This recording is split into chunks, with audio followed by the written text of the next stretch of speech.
right. Hello,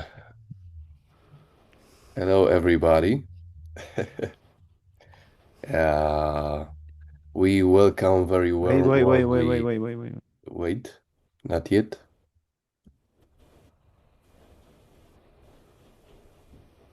Just let me know, please. All right.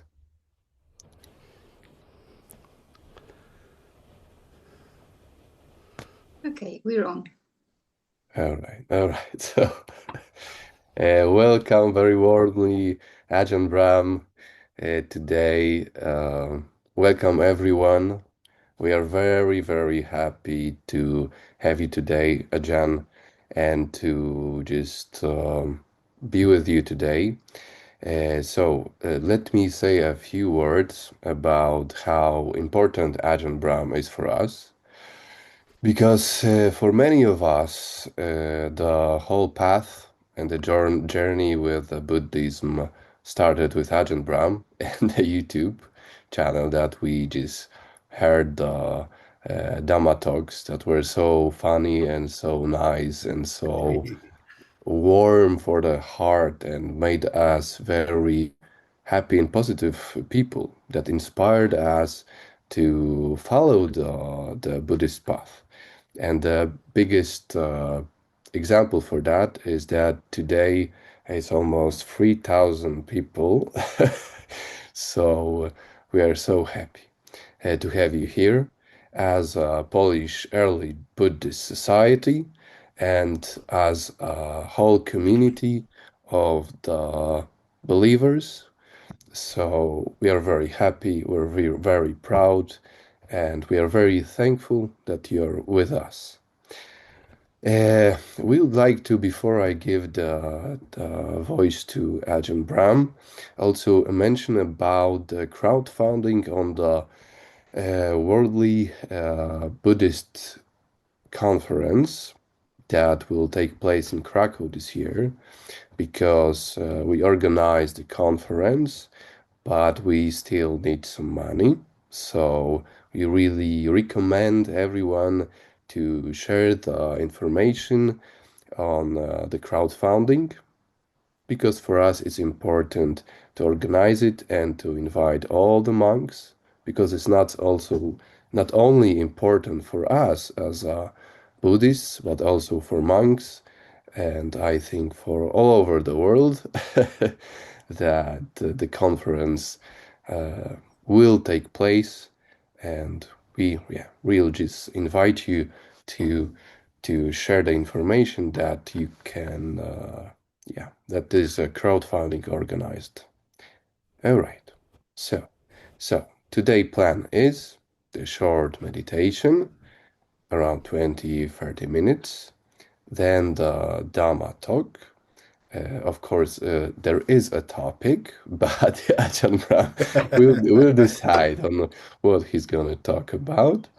The topic of today's talk is, can mango trees bear fruits in Poland? After the Dhamma talk, there's going to be a Q&A session, and that's the plan for the day. So I give the voice to Ajahn Brahm. Thank you, and to everybody in Poland, dziękuję. That's the amount of Polish which I know, no more than that. But anyway, thank you for listening, and also thank you for being so open about the time, and also even the crowdfunding. It's always a nasty thing for a monk who doesn't have any money at all. Honestly, I don't own a cent. And recently, I like going off on tangents, on stories which, why do I say these stories? Because they mean something for me.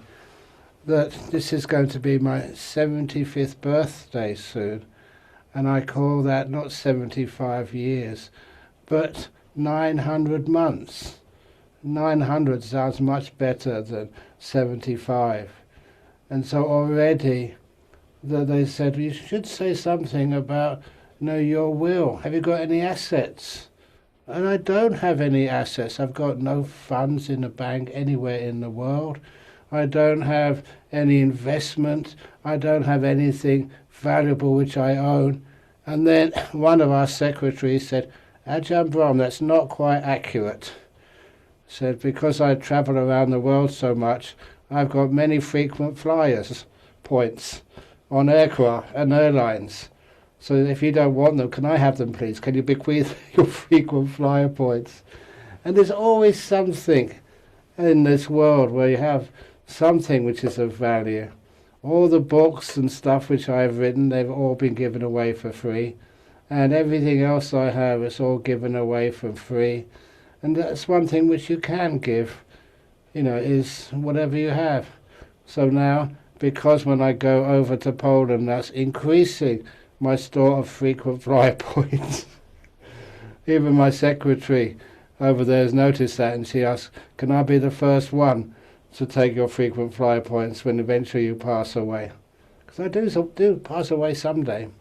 But anyway, so look, it's wonderful that you are gathering enough funds to be able to hold this conference over in Krakow. And when you do, I will be there. And thank you all sincerely for helping out. Now try to go to the interesting business of the meditation practice. In the meditation practice, it's opposite to what I've just said, because in meditation, you don't try and accumulate things.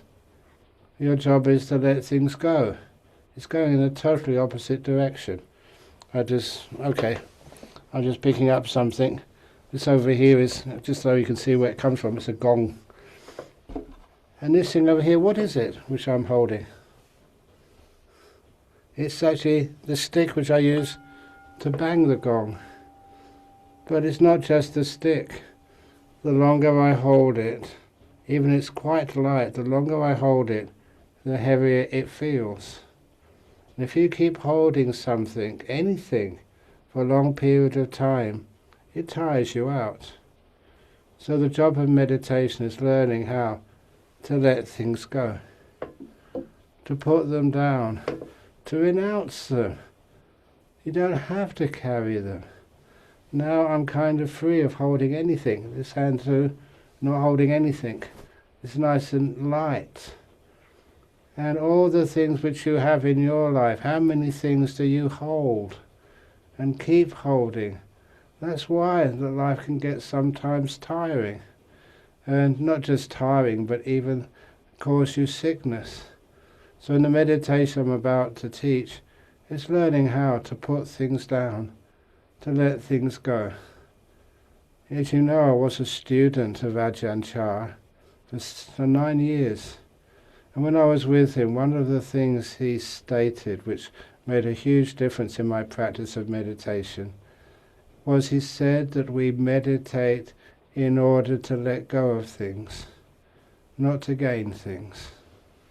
You never measure your success in meditation by how many more things you gain, but how many things you've let go of, by how many things you are free of. It's an act of renunciation. And don't worry that, okay, you live in the lay world, you may have a husband, a wife, kids, grandparents you have to look after. You never have to look after them 24/7, 24 hours a day. Sometimes you can let go, relax, renounce, have some peace in your life. And the effect of that is huge, as I will now try and demonstrate for you. So it doesn't matter where you are, either in Poland or any other country in the world right now. Wherever you are, see if you can just be here.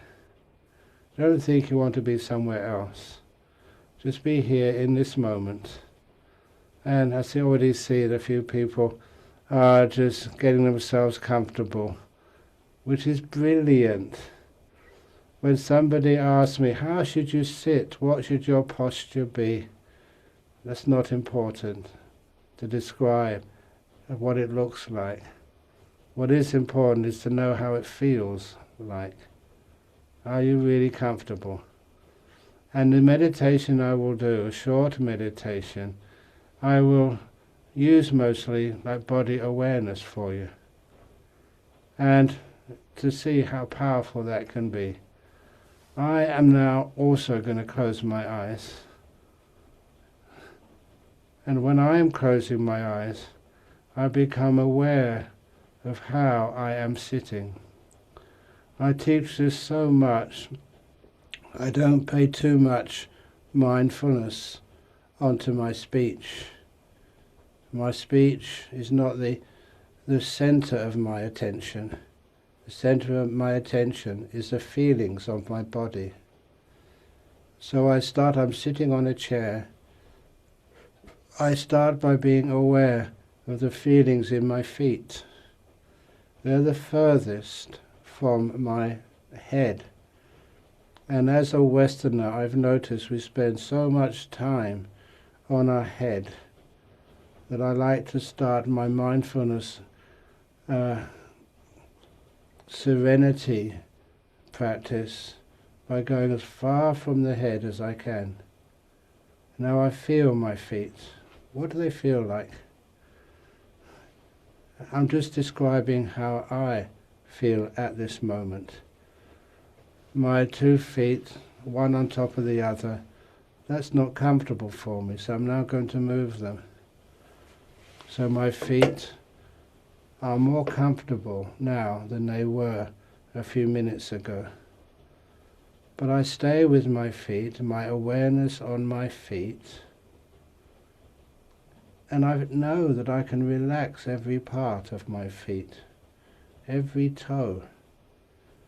I notice that my feet are on the carpet of this little studio where I'm giving this talk. And when I have my feet on this carpet, I will move them until I can feel the sensation of the carpet and the skin of my feet more fully, and to make sure it is comfortable. And what happens, because my mindfulness is pretty good, I can feel the carpet and it's so pleasant. Just the carpet and my feet in contact together. It's so pleasant, I don't want to move any further, because this is a nice abiding. I'm not trying to attain anything, just trying to relax things, so even the feeling of my feet disappears. And then once everything is peaceful down at my feet, I move my attention up to my ankles. Some of you may have done this before. It's called like a sweeping meditation of your bodily feelings. And I won't go past my feet until they're really relaxed and they feel very, very pleasant. I don't follow any instructions on how my feet should be positioned. I just feel how they are. And if they're comfortable, my mindfulness tells me. And so I can move further away. I go to my ankles now. When I'm aware of the ankles in my body, I too relax them. I don't have any injuries on my ankles, so I can just feel the sensations in my ankles. I've been doing this for so many years. I know just they are ankle feelings, and it's comfortable, relaxed, peaceful. I don't need to move them, don't need to massage them. They're just fine how they are. And I move my attention up to the calves of my 2 legs. And they have a totally different feeling than the feet and the ankles. I've done this meditation for so many years that I can recognize that's calves of my legs feeling. And I relax it. I relax the feeling in my calves so much. It becomes pleasant too. You find if you relax things your own way, that it's very, very happy. And if it's pleasurable, the mindfulness becomes stronger and more easy. And it's a still pleasure. You don't move or do anything. You just notice and relax to the max. And right now, I'm being honest with you. My feet, my ankles, my calves of my legs, they're kind of really relaxed. And I go up a bit further to my knees. And as I'm experiencing any sensation in the knees, I imagine that many, many fluids and other bodily stuff pass through those knees. And if they're not relaxed and open, you can get some pain or soreness or injuries. So I imagine my knees just as conduits through which things can flow. And when they flow, the whole knees relax enormously. Even as a 75-year-old, I've had very few operations, especially on my legs or my knees. I've had no operations actually, because I know how to relax parts of the body, to heal any injuries naturally. And now my knees feel so comfortable. So I scan up my own body a bit further to the thighs, including the bones, the skin and all those muscles, relaxing as I go up. And as I relax, it's like the thighs start to tingle with relaxation. Just like if you've had a nice massage. Afterwards, every part of the body which has been massaged starts to relax and tingle. And it's one of the reasons why that's a very popular therapy for people. And then I go to my butt, my buttocks. And then they carry the weight of my body through the skin of my buttocks onto the chair. And I can feel that pressure, but I just make sure that that pressure is balanced, so it's not overly on one side or the other. Because when it's balanced, it doesn't change, and soon that feeling of pressure vanishes. It's the nature of the brain only to notice things which are extraordinary, too much ache or pain on one side. If it's just normal ache or pain, that vanishes after a few minutes. The brain turns off because it's not important to the brain. It's not a danger to the body. And I find I've actually relaxed the whole of my legs from the bottom down. And that means it's a nice position to start the meditation. And I look at my waist.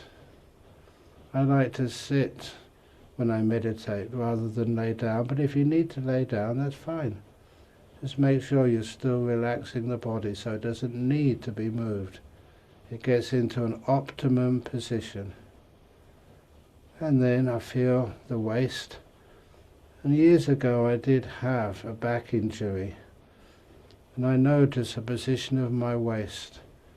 Many weeks of mindfulness of my back, and then the position of the waist, which is best for keeping the back and the torso comfortable. And when I can put my waist in that position,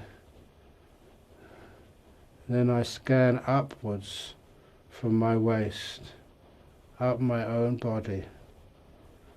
And as I scan upwards, I never expect anything.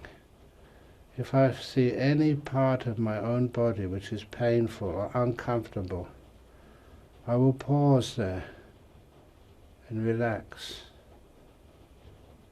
That's all I do, just relax it.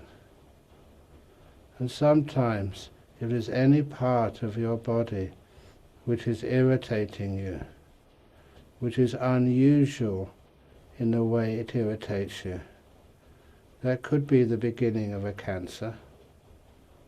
Don't worry about it. Instead, relax it. Pause and give that area of your body maximum loving kindness. Loving kindness means accepting, embracing, and give it the energy. It's just the body healing itself.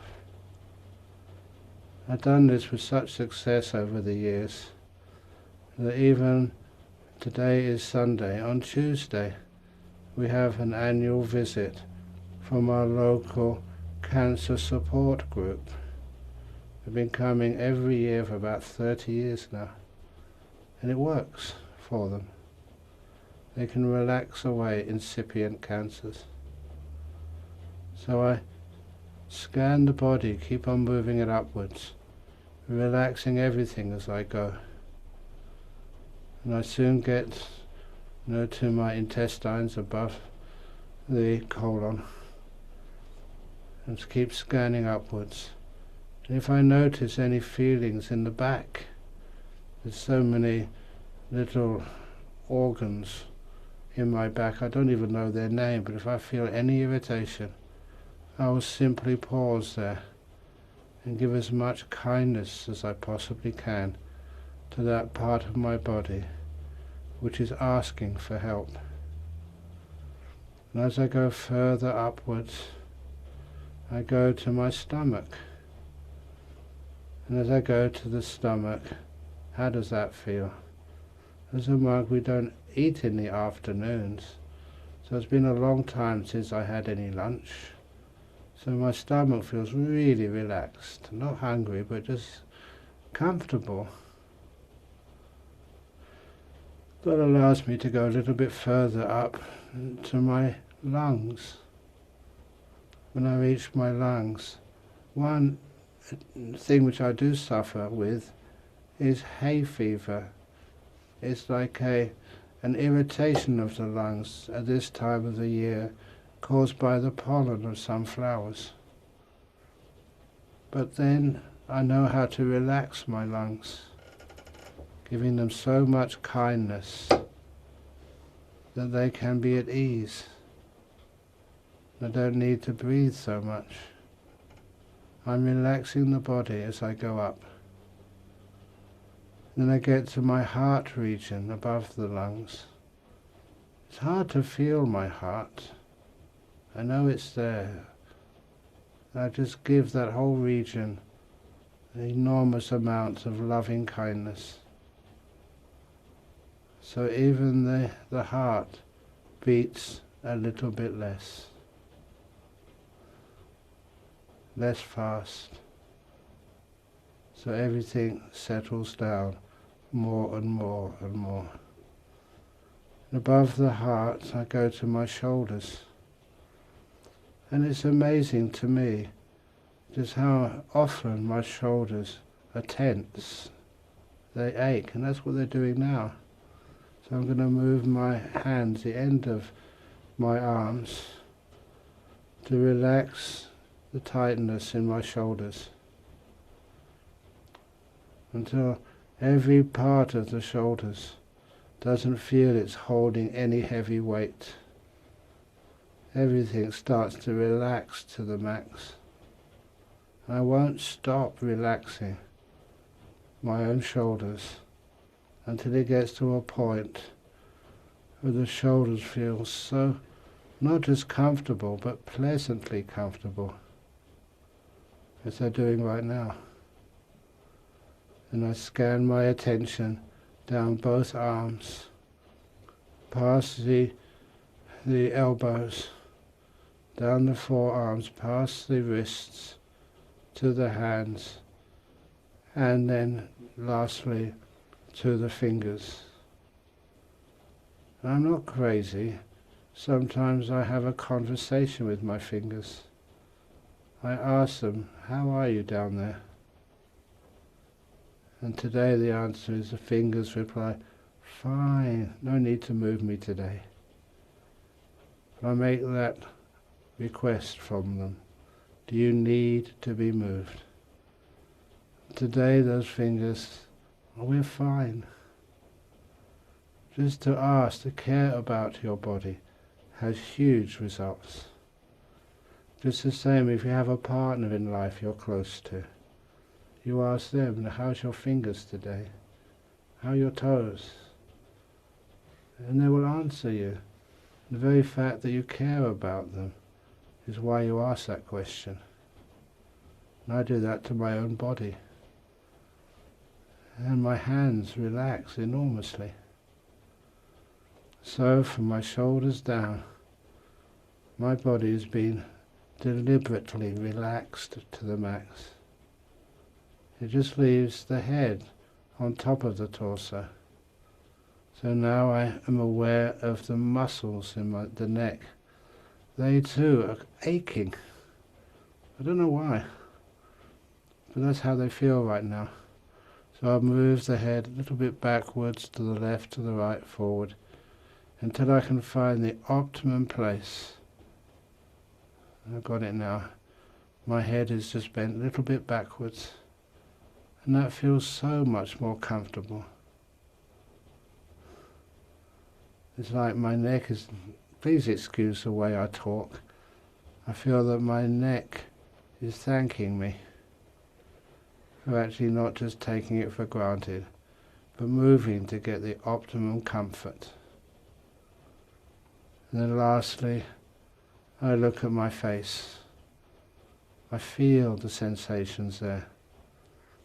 A long time ago I realized if I'm afraid, anxious, kind, those emotions are played out on my facial muscles. You can tell how a person is by looking at their face. And I relax every part of my face. Relax the muscles around the eyes. The eyes are closed, but so comfortably. Around the mouth, that too is kind of closed, but not held tightly shut. Everything gets relaxed. And when I finish just with this part of the meditation, my body feels so at ease, so relaxed. I join everything together. The head, the arms, the fingers, the shoulders, the back, the torso, the bottom, the waist, and the legs and every toe. All together, relaxed to the max. I'm not making this up, I'm telling the truth. My body feels so at peace. It's not causing me any problems. That's how we learn to start the peace which is characteristic of meditation. It feels so pleasant. I've usually, over the last few years, always paused at this point to enjoy the comfort, the bodily comfort of meditation, the happiness of it.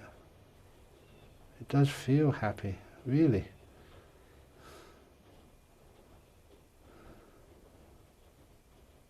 And then, because what I'm experiencing is the happiness in this very moment, it's easy to go to the next part of meditation, staying in the present moment.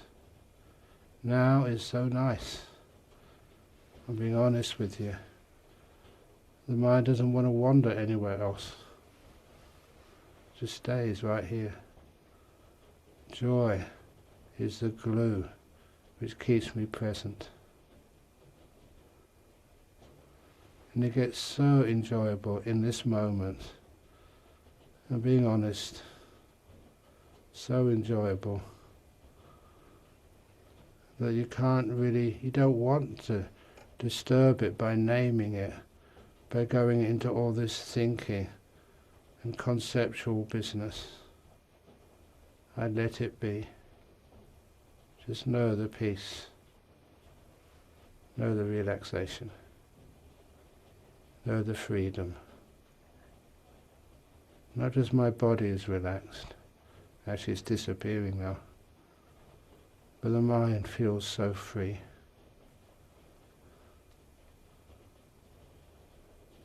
Normally I would just shut up at this point,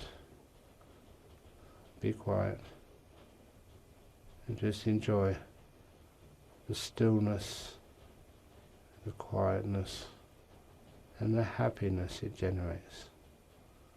I will be quiet for about 3 or 4 minutes.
I'm enjoying the happiness of peace, the happiness of a relaxed body.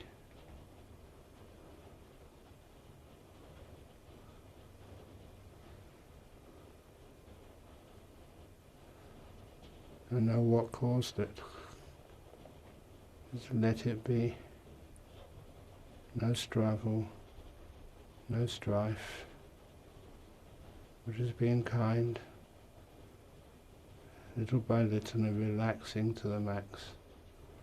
Been doing that over 50 years. So I'm pretty good at it. Enjoy it to the max.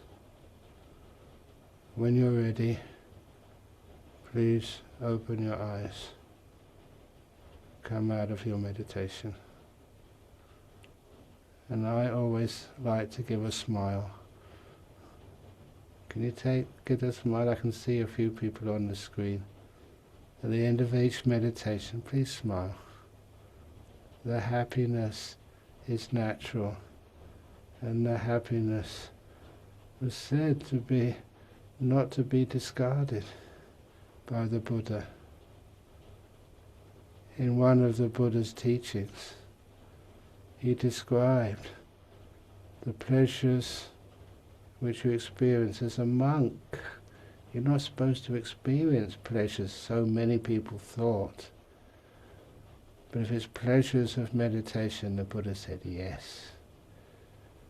Please enjoy them and indulge in them. He said if you indulge in the pleasures of meditation, there's only 4 possibilities for you. Only 4 things can happen. Either being a stream winner, a once returner, a non-returner, or fully enlightened. The 4 stages of enlightenment. This path is really pleasurable. And hopefully you can see that. I smile. I think. I'm not forcing it. It is natural. I hope it's for each one of you as well. You get so much joy in this meditation. Oh yeah, it's not work. It's inviting me for half an hour to do what I always love doing. Just letting go and being free. Would you not you love to be free?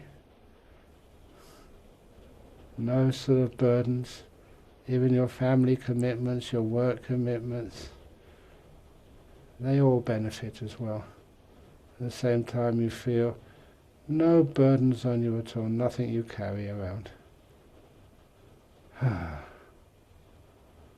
love that, it's meditation, which is fun. Why do you think I've been a monk for so many years? I enjoy this job. And even I've been doing it for such a long time. Do you think I should apply to retire?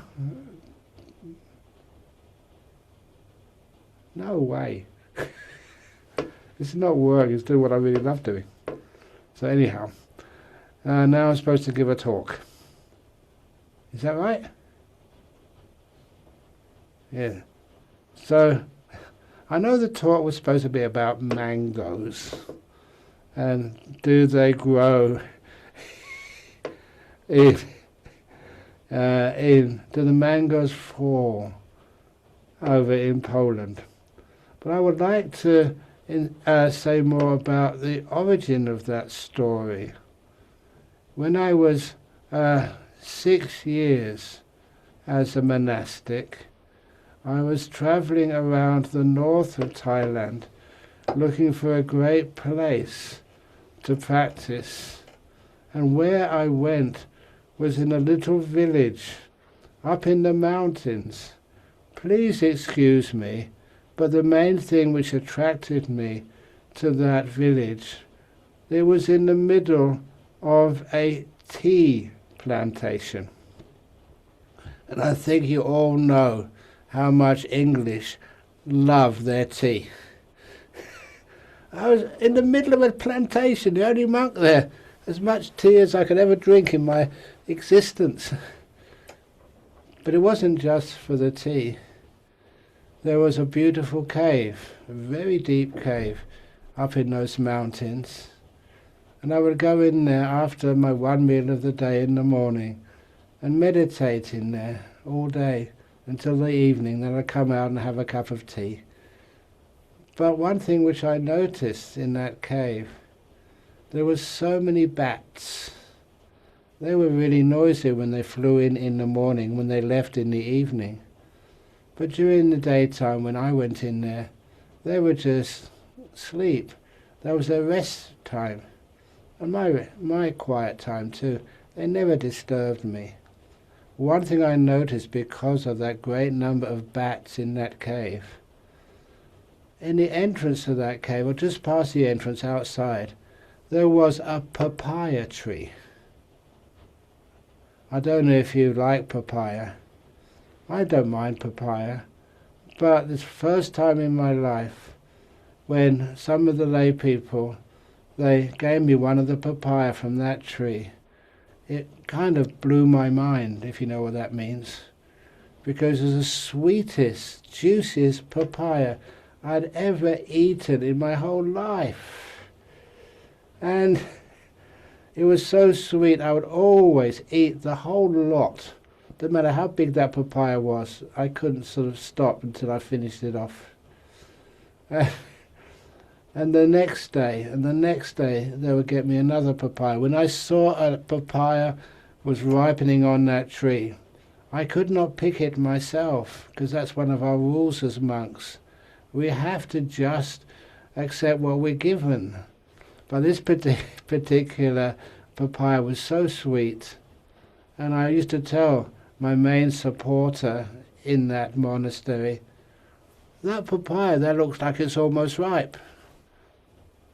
And they understood what I meant. It was just a monk's way of saying, can you please give me that papaya? So he would always take a stick and just get the papaya off the tree and eat it to me, give it to me. And for every day I would eat that papaya, and it was the juiciest, sweetest papaya I've ever had in my life. And why? It was all those bats. When they flew out at night to forage, they'd always poop over that papaya tree. Millions of them, a huge number of bats. And after they'd been foraging in the forest during the night time, they'd come back and they'd poop again over that papaya tree. I was smart enough to see the connection, all that poop and all those incredibly sweet, juicy flavors from that papaya. What I was eating was bat poo, transformed into delicious papaya. And because there was not that many papaya in Thailand which they'd offer to monks, I changed the story over to mangoes. If mangoes are fertilized by dog poo or any poo, they get so incredibly sweet. And you don't have to worry that you get an infection somewhere, because apparently any pathogens, they can't pass by the cell wall of those beautiful fruits. They just become more juicy, more sweet. And I don't know if you like mango or papaya, but some of that tropical fruit was incredibly sweet and so natural and so delicious. I couldn't help it. I'm sorry, but I just ate the whole thing. I could never leave any. I was only monk in that monastery, so, others had enough mango if they wanted to find another tree somewhere to get it. But it was telling me something, a beautiful simile, about why do we judge, beings like bats. Bats, when they poop on something, later on, if it's a papaya or a mango, please, you taste that mango when it's ripe. And it really does taste so juicy. And that's why in that story with the mango, and I like mangoes, when you eat them, you can't believe how sweet and juicy, how healthy that mango is. And when you do taste it, it's so juicy, the juice runs down your cheek. And in my stories, I always say, always remember that what you're eating, what is actually dripping down your cheek? It is bat poo, transformed into the juiciest, sweetest mango you've ever had. That's actually how we take some of the difficulties in our life. We know how to allow it to fertilize, to allow it to grow, to allow it to teach us that even the most suffering of your life can be the most juiciest and sweetest. And that's where that simile came from. I transformed it to mangoes and dog poo. Do any of you in Poland eat dog poo? Yes, you do. You transform it into juicy fruit. It fertilizes it. And what you think is disgusting, what no right person would ever eat, you're eating it transformed into juicy, sweet mango, which drips down your cheek. This is one of the reasons why. Can we transform nearly all points of suffering, all difficulties, in something so juicy, so sweet? Sometimes it's learning to see another part of life, the part of life which is beautiful, which is joyful. I don't know how much suffering you've seen in your life, but sometimes, even as a monk, people ask you to please come to them when they're sick, and you visit them in hospital, and you see these poor people in hospital. I can't, because most of you are ladies I'm looking at now, I can't forget our secretary many years ago of our Buddhist Society in West Australia. She called me and she said she's in hospital, she's had an operation, can I please come and cheer her up? And I said, what was the operation? She said, it's a hysterectomy. And for a woman, that means that's the end of your possibility of having kids. And she said, psychologically, it was really sort of hurting her. But more than that, she said, I know your character, Ajahn Brahm, so please don't tell me any jokes. I got this big wound on my chest, where they did the hysterectomy. And it hasn't healed yet. It's very painful. If you tell one of your silly jokes and I laugh, it's going to really hurt more than usual. And when I went to see her, I told her, look, you know my character. I can't help it. So I told some of the jokes. It's like I couldn't help it. And she said it did hurt a little bit, but thank you for telling those jokes, because that cheered her up. Her mind was much more powerful than she ever thought. And that little bit of happiness is what really helped more than anything else. People do have suffering in their lives. Well, can you actually cheer them up? Even though painfully it hurts a little bit. But she didn't actually send me out of the room. She said, when can you come back again? Even though she was a bit sore afterwards where she was laughing. But you know what happens with human beings? Sometimes we worry far too much about our body and never really consider what's behind our body, our mind. If you have some happiness, how much physical pain can that overcome? Enormous amounts. You wouldn't believe how much it can overcome. And to this day, whenever I have any sickness, I have not been in, actually I have been in hospital many times to visit others, but never actually been sleeping in the bed myself. But one thing which I do know when you do go into hospitals, sometimes, look, there was this one guy, he was English, he had been a smoker all his life, and he was in the hospice. A hospice is a place where you go to die. It's usually just a one-way in a stretcher, out in the morgue stretcher. You go there to be buried. It's only a one-way street there. But this guy, he had such bad cancer, lung cancer. He was struggling even to breathe. And he told me, I saw him the first day, and that first day in the evening, the nurse asked him, he said, what do you want for dinner tonight?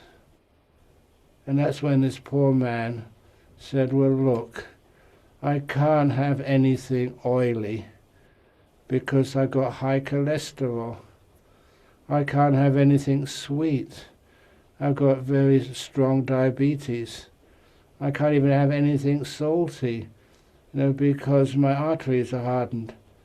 And that's when the nurse interrupted him. Ted, you're not going to die of a heart attack.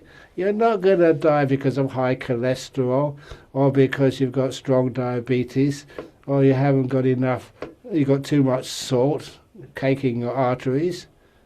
You're going to die of the cancer in about 3 days. You can eat whatever you want. And those words from a nurse, I can eat whatever I want? Yes, the cancer's going to kill you, not the diabetes. As much sugary as you want.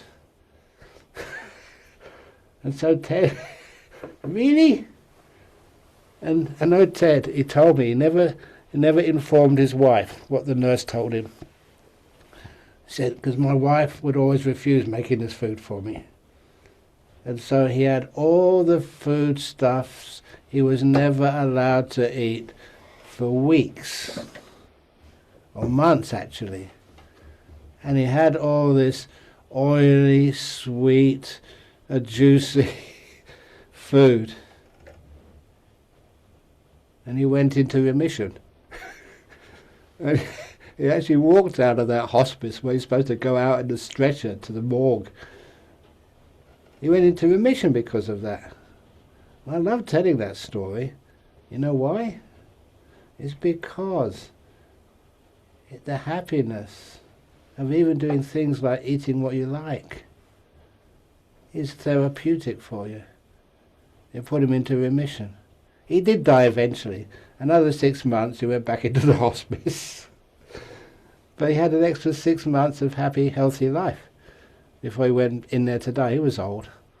But nevertheless, it's a kind of an interesting phenomena. The happiness which you have does affect your health enormously. You want to live, you want to have fun, you want to enjoy.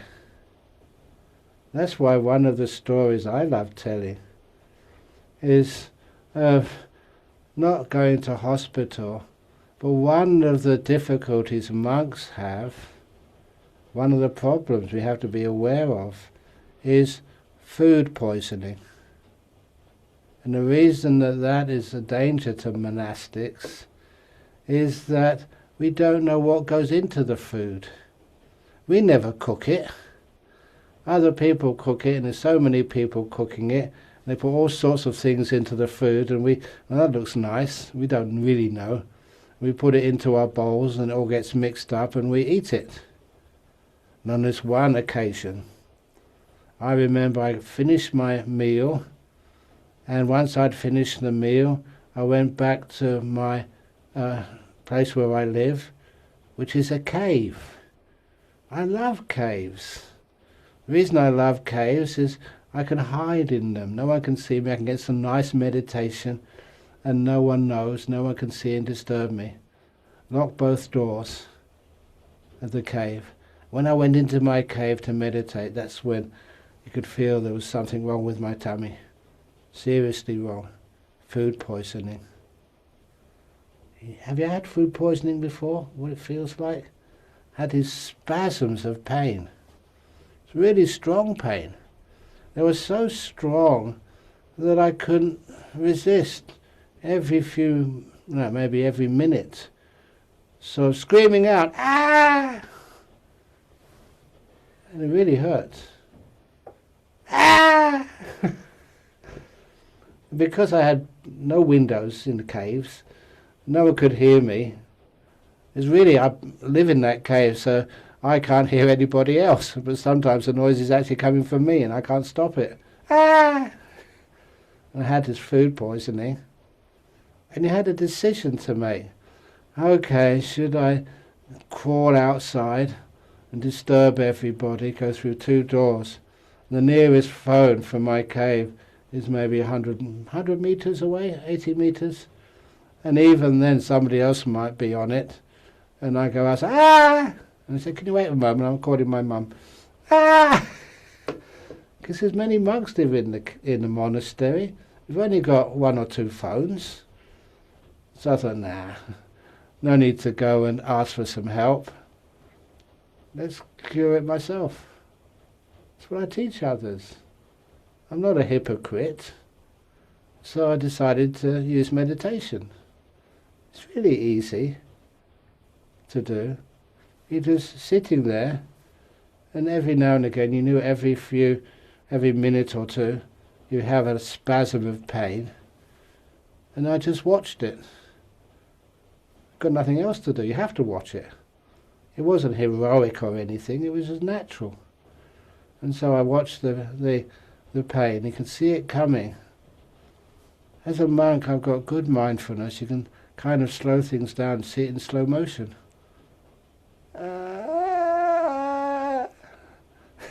I'm trying to sort of exaggerate what I did, but that's what I roughly did. And I noticed, because I wasn't afraid, because I was relaxing, I knew how to relax, the pain was a slightly bit less. I was a mathematician at university, so it was about 95% of what it was last time.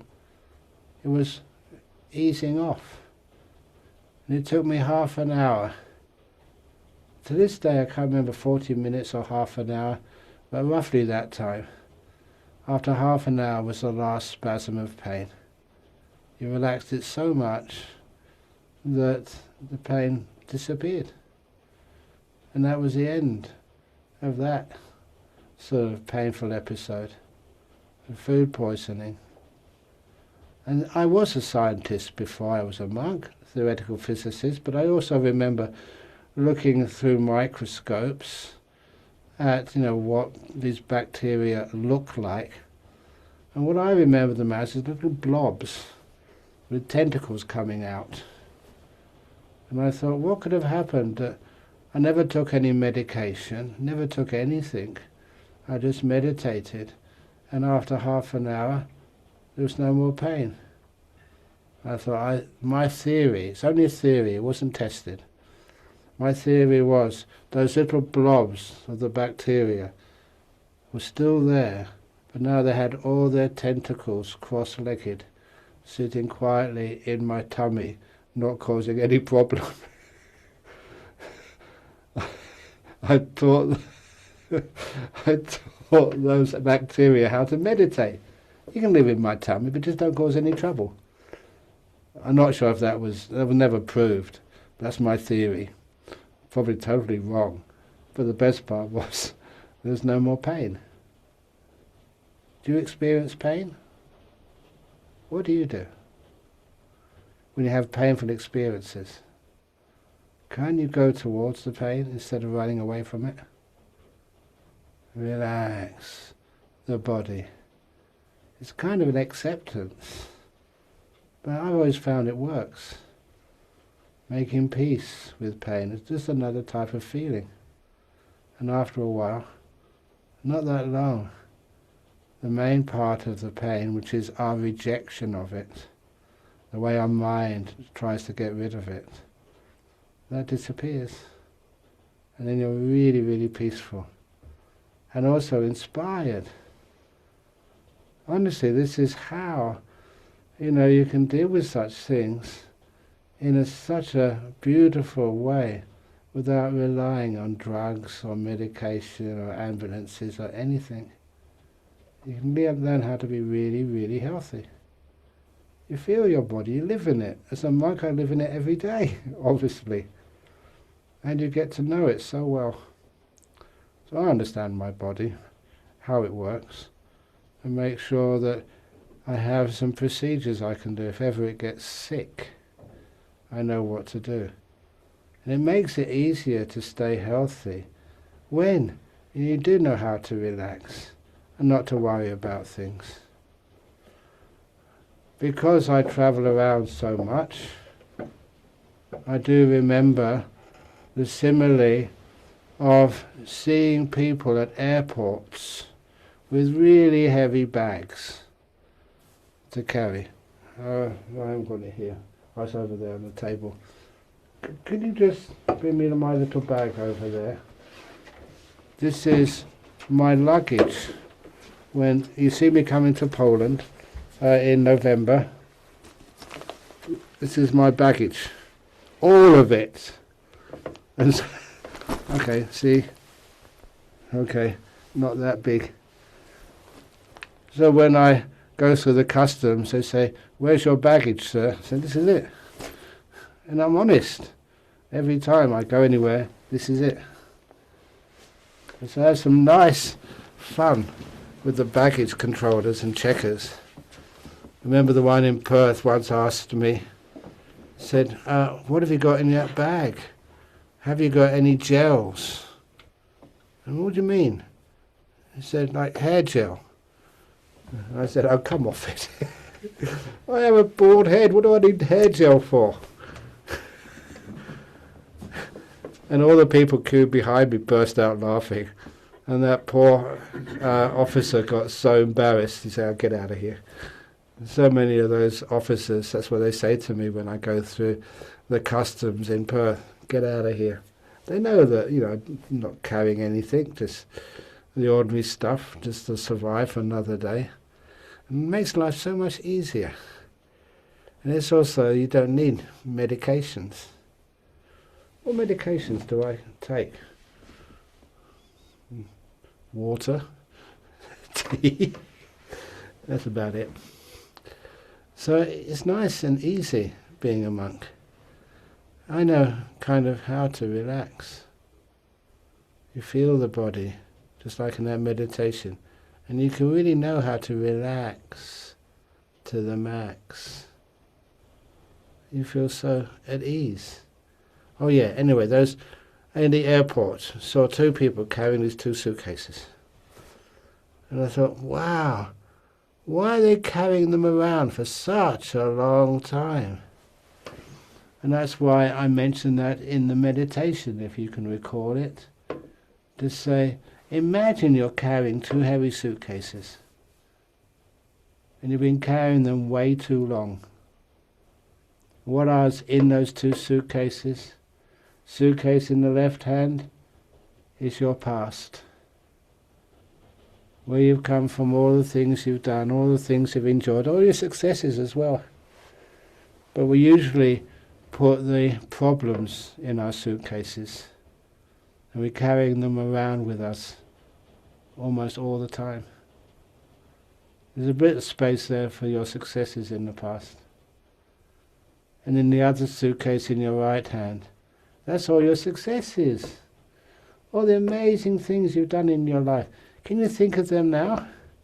Maybe having some beautiful kids which you adore and love, and they're really successful, they love you back. Or, your things you've achieved in life, the successes you've had at universities and teaching others, building up things. The successes you've had organising conferences in Krakow. You've already got a long way there. You feel those successes, can't you celebrate them? Instead of just always focusing on the past failures. Anyway, you have those future, which is we carry around all the time. Why can't we imagine carrying those two suitcases? And you lean to the left. Allows you to put the left-hand suitcase on the ground. And when that suitcase meets the floor, all the weight vanishes. You're free, it's light. You can then take your hand away from the suitcase to relax it. Each one of you have been carrying things around with you for such a long time. Each one of you, can't you just put it down for 5 minutes to get your arm and hand and shoulder comfortable again? And the suitcase in the right hand, your future. Can you lean to the right? Allows you to put that suitcase down to the floor. And when that meets the ground, there's no weight. You let go of things. They don't disappear. They're right there next to you. For 15 or 20 minutes, no one will take them away. Afterwards, when you've relaxed and strong again, you can pick them up. And have you ever noticed when you pick them up again, they always feel so much lighter? It's the same weight in the suitcases, but you've rested. You haven't carried them. That's why they're lighter. So this is actually how we deal with heavy suitcases. The past is not to be learnt from. You learn much more from the present than you ever learn from the past. And the future is not to be planned, but to be enjoyed. Surprise is the future. And that way you live a much happier life. Honestly, the monks which I knew, the ones which impressed me, they did not impress me so much with their wisdom. They impressed me with their happiness. Their ability, nothing affected them. Every time that somebody tried to upset an Ajahn Chah, trying to offend him, telling him bad stories, he would just burst out laughing. He thought criticism was so funny. If someone criticized you, would you burst out laughing? Try it. It works. They get really confused. Hey, I just criticized you. I was offending you. Why didn't you react. Why? I'm not going to add to the pain of life. I'm going to try and relieve it.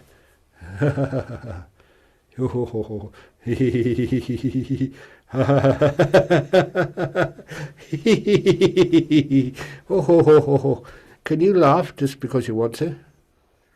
I don't know, you should actually inform me. Is laughter illegal in Poland? It is? No, it's not. Okay, great. Excellent. So why can't we just be happy with people and laugh with them? It really confuses them. It's a beautiful thing to do.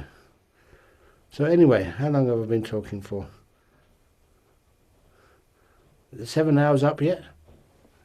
I was told I have 7 hours to talk. Okay, let's keep on going for a bit longer. So anyway, okay. So all of these attitudes you have, it's so easier to laugh. And honestly, you can't get offended. You know, sometimes I ask people, can you try and offend me, please? And they say, oh, you tell too many funny stories. You should be more serious, Ajahn Brahm. Don't tell so many jokes. And this life is so tough. Come on. That's just who I am. If I go to, when I get to Poland, I will tell many funny stories, because that's what Ajahn Chah used to do. And it's nice, the humour which you hear in life. Okay, that's an opportunity to tell a funny story. One of those funny... Can I tell a funny story? Is that allowable? Okay. A funny story of... What's that? That's the one about... about the rabbit, the bear, and the holy duck. The magic duck. So in a forest, could have been in Poland, this bear was chasing this little rabbit, and they were making so much noise that when he chased the bear past this lake, there was a magic duck living in the lake. And the magic duck said, "Can you please be quiet? This is a forest, I enjoy the peace here." He said, "Why? It's our exercise, we love doing this, chasing each other." And then the magic duck said, "Look, if you stop chasing each other so it's quiet again, I'm a magic duck, I can give you 3 wishes each." So the bear looked at the duck looked at the bear, and they agreed. Sorry, the bear and the rabbit looked at each other, and they agreed. So Mr. Bear said, "My first wish." Okay, the bear was a male, okay. Not all males are like this. But the bear said, "If I had a wish, I wish for all the other bears in the forest are female, and I'm the only male bear. I get too tired to go chasing little rabbits around the place." And so, "Quack," said the duck. And so the bear noticed that all the other bears in the whole forest were now all female. He was the only male. Number 2, Mr. Rabbit, what's your first wish? And Mr. Rabbit said, "My first wish is having a motorbike helmet. You know, like Harley Davidson insignia on the helmet, with 2 holes in the back for my ears," said Mr. Rabbit. "Really, why do you want that?" "Look, it's none of your business why I want it," said the rabbit. "You gave me a wish, so you said you're going to give me a wish, so please give me the wish." So quack, and Mr. Rabbit had this beautiful motorbike helmet on his head. Still didn't understand why. But then they asked Mr. Bear, "What's your second wish?" And Mr. Bear said, "Look, once all the other bears in the whole country hear that there's only female bears in this forest, they'll all migrate here. So my second wish, I should have said it's my first wish, is all the bears in the whole country are all female. I'm the only male bear. For all you ladies listening, that's what men are like. Is that true? Men? Okay. So anyway, quack, all the bears in the whole country were all female, and Mr. Bear was the only male. So then they asked the rabbit, what's your second wish? And the rabbit said, my second wish is a Harley-Davidson motorbike to go with my motorbike helmet. And that should make sense to you. And sure, yeah, okay, I can understand that wish. So quack. And so Mr. Rabbit had his motorbike, 1,000 cc's, fully charged to match his helmet. Then they asked the bear, what's your third and final wish? And Mr. Bear said, I should have said this to begin with. Because once all the other bears, in the continent, you know what it's like being in Europe? Once all the Russian bears here, there's only female bears here. And once all the German bears here, there's only females in this nation. They'll all migrate and spoil my fun. May all the bears in the whole of Europe and next door, may they all be female, and I am the only male bear. Well, that's what you want, quack. And that's what happened. So he was the only male bear in the whole country, in the whole continent of Europe. Everyone else was female. And okay, he was very happy until he heard what's coming next. Mr. Rabbit, what's your third wish?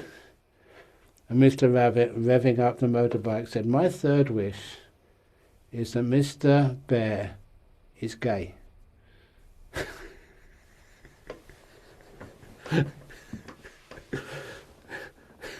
You got one. And vroom, vroom, vroom, Mr. Rabbit sped away as fast as he could. And if you understand the law of karma and bad intentions lead to bad results, I think you can understand, why that is funny to most people. And not to bears, they don't like that joke at all. But anyhow, that's kind of some of the stories to expect from me when I get to Poland. Okay, so that's kind of the law of karma. You tell those stories in a funny way, that's what people remember. Sometimes after a talk, I would ask people, what do you remember from the talk I just gave? And it's usually the jokes. Of course, there's much more to the talk than the jokes, but nevertheless, they kind of stand out. And because they stand out, people remember what went before, what went after. It's a wonderful way of teaching, and it's an attractive way of teaching. How many times have you listened to talks by experts, and they're as boring as ever? So I can promise you, that's not going to happen if I go to Poland. It's going to be unexpected, happiness, joys, stories which you never expected before. And those are things which make you much, much, much, much more happy. And you remember them more than anything else. Just the laughter is so therapeutic. Why not? So I do a lot of my life laughing. And also celebrating, seeing the funny side of life when it's painful, seeing the pleasant part of life, and just looking at that, and that gives you so much more energy and happiness in whatever you're doing. And you can actually relate to one another far more better. Make sense? Okay, so now is the opportunity for the Q&A. Is that okay? Yes, that's okay. But before we do that, I think that we should do the sadhu, sadhu, sadhu. Okay, I'm going to listen to you and then tell you how to do the sadhus properly. Okay, off you go. Yeah. Sadhu, Sadhu, sadhu, sadhu. sadhu, sadhu. That's close. But how I ask you to do sadhus is give it some full energy. Sadhu. Sadhu. Sadhu.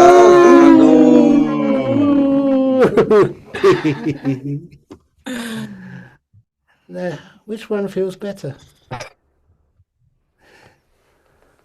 So when you do the second one, and you really give it sort of everything you've got, and then that makes much more fun.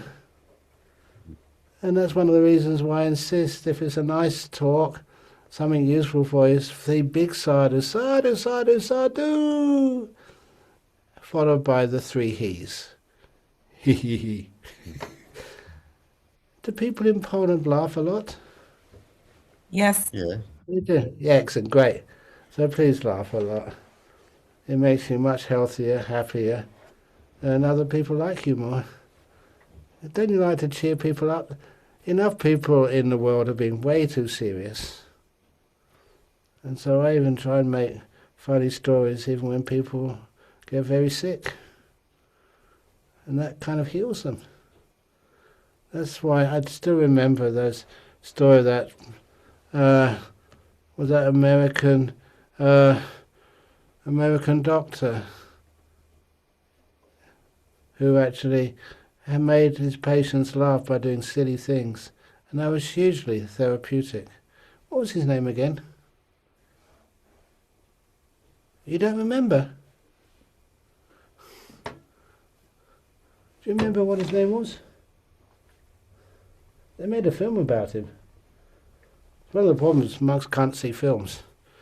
So anyway, he did silly things to the patients, and that made them feel so much better that increased their health. Had a huge positive outcome. Even though he did... what's his name again? No. Okay.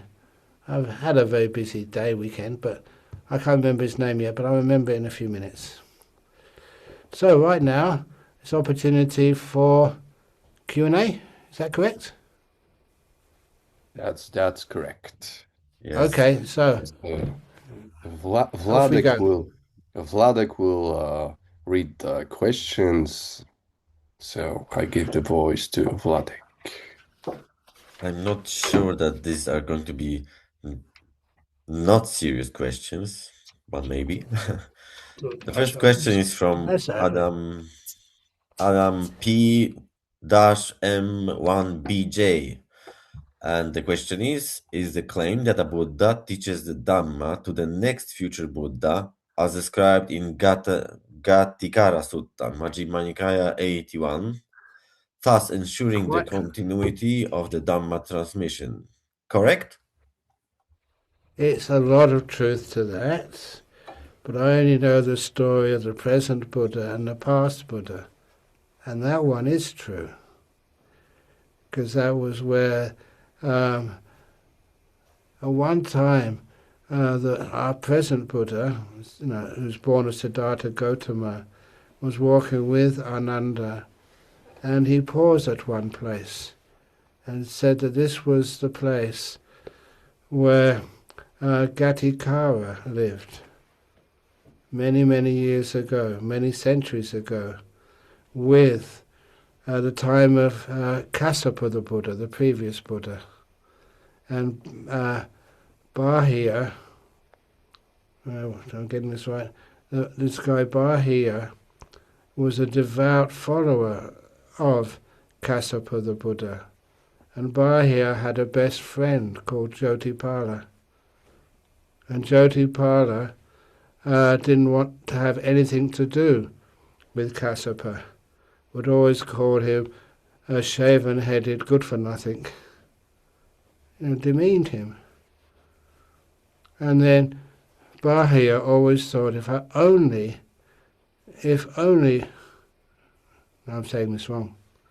It wasn't this was not Bahia's story, I'm getting confused there. Gatikara was this guy, and his best friend was Jotipala, and they lived at the time of Kassapa the Buddha. And Gatikara said to Jotipala, come and visit this Kassapa. He's enlightened, he's a Buddha. He's worth talking with. And Jotipala, Gatikara's friend, said, no, I'm not interested. He's just a shaven-headed good-for-nothing. And so Gatikara eventually thought, if I can just trick, my best friend to see, Jotipala, to see Kassapa the Buddha, I'm sure he'll be impressed. And so he found all ways of tricks to try and get his friend Jotipala to see Kassapa, and eventually he succeeded. So his friend Jotipala went to see Kassapa the Buddha, and was so impressed that it was Jotipala said, I'm going to ordain and be a monk under this teacher. Whereas Gatikara said, I can't. I've got 2 blind parents I have to support. So Gatikara stayed looking after his blind parents while Jotipala ordained as a monk. And when that story was told in the Gatikara Sutta, it finishes off with the Buddha who was telling the story to Ananda saying, don't think that Jotipala was somebody else. Jotipala was me in my past life, the Buddha of this life. The Buddha of this life told in the Gatikara Sutta in the Majjhima Nikaya of his previous life under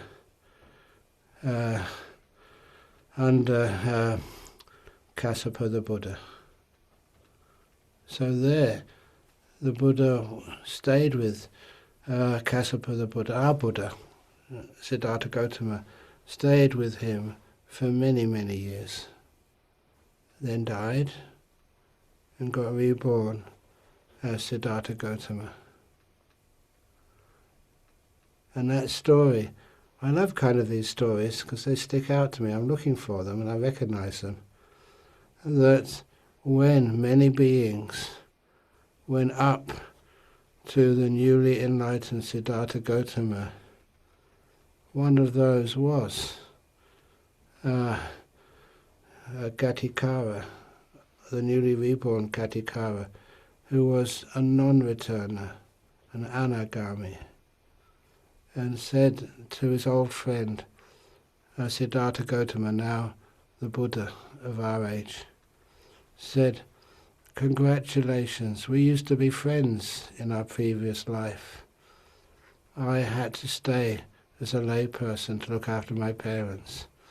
You followed my advice, and eventually, when you were reborn, you stayed with the Buddha Kassapa, and now you are the Buddha of our current generation, Siddhartha Gautama. So that's actually repeated in a couple of other places, which give it a lot of legitimacy for me. So that's true with Siddhartha Gautama. He was taught by Kassapa, the previous Buddha.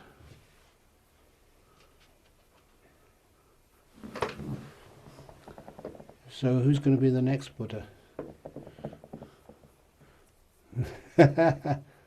Does the Buddha have to be a woman or a man? What do you reckon? Who knows? Sorry? Who It knows? could be anybody. Exactly. Basically, now there is like a growing and strengthening female monastic community in the world. Why can't the next Buddha be a female? Why not? Would you respect her if she was confirmed to be fully enlightened Buddha, but she was female? Why on earth not? If you said no way, then you hadn't got any much understanding of what Buddhism is. It's not the gender which is important. It's the wisdom, the kindness, the generosity, all the spiritual qualities which are huge in a Buddha. So I don't mind going out there and saying the next Buddha could be a female. Could the next Buddha be Polish?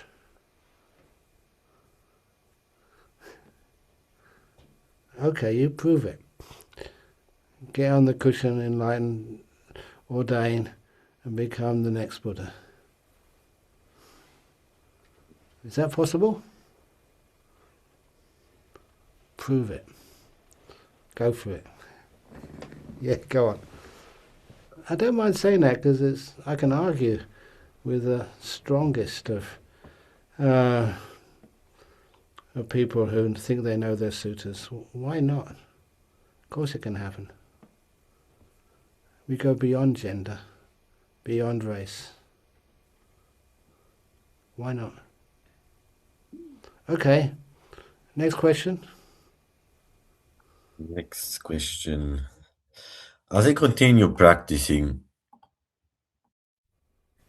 Metta Bhavana, Yeah? as I continue practicing Metta Bhavana, I find myself becoming increasingly sensitive to the suffering of other living beings. This has created an inner conflict for me regarding the consumption of meat. How, in the light of the middle way, can we reconcile caring for the health and well-being of the human body with cultivating boundless loving kindness, which naturally recoils from eating sentient beings? Okay, first of all, your loving kindness should always be balanced, not just to other sentient beings, but to yourself as well. Honestly, that I felt ashamed with what I did when I was still a lay person to a girlfriend at that time I had. You know, I wasn't born a monk, but this particular girlfriend, I can't understand why she forgot. She invited me out for dinner, she cooked it herself, and it had meat in it. You know what I did? I'm ashamed of this. That's why I like talking about it. It's almost like a penance. I refused to eat it. I said, you should have known better. And I walked out of her house. And that was the end of that relationship. I hurt her. And that was really unkind. My kindness was just towards animals, sentient beings as you call them.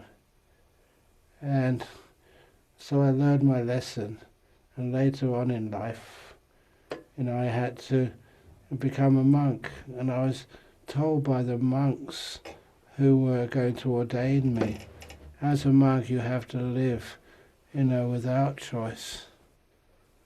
And I said that sometimes you go on alms round and you get given meat. That's just you eat what the locals eat. And honestly, over in northeast Thailand, they ate some disgusting food. I already told about the frog story.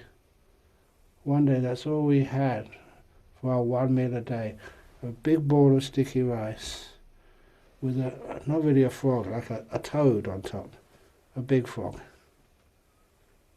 In the northeast of Thailand. We had one frog each on top of the rice.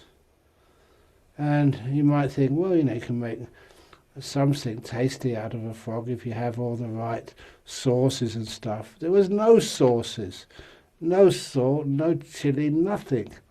No garlic, just a frog which was like just boiled. It's one of the worst foods I've ever had.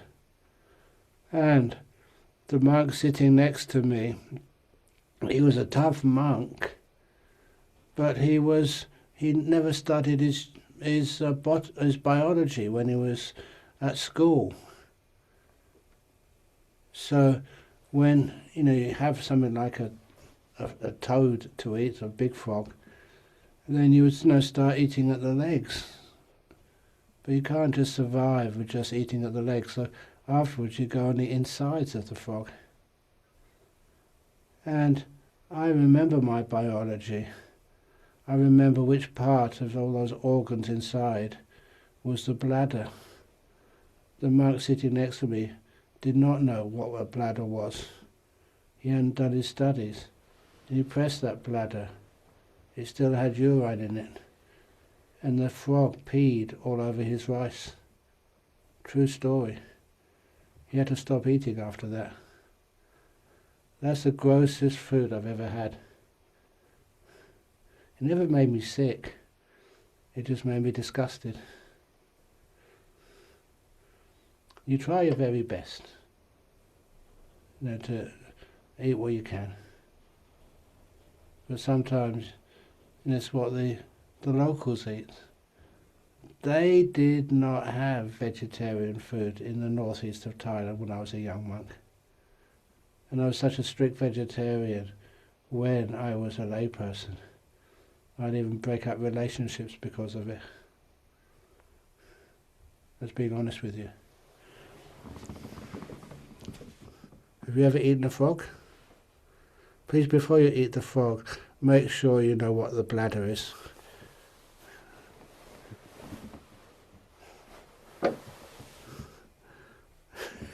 That's a true story. Okay, next question.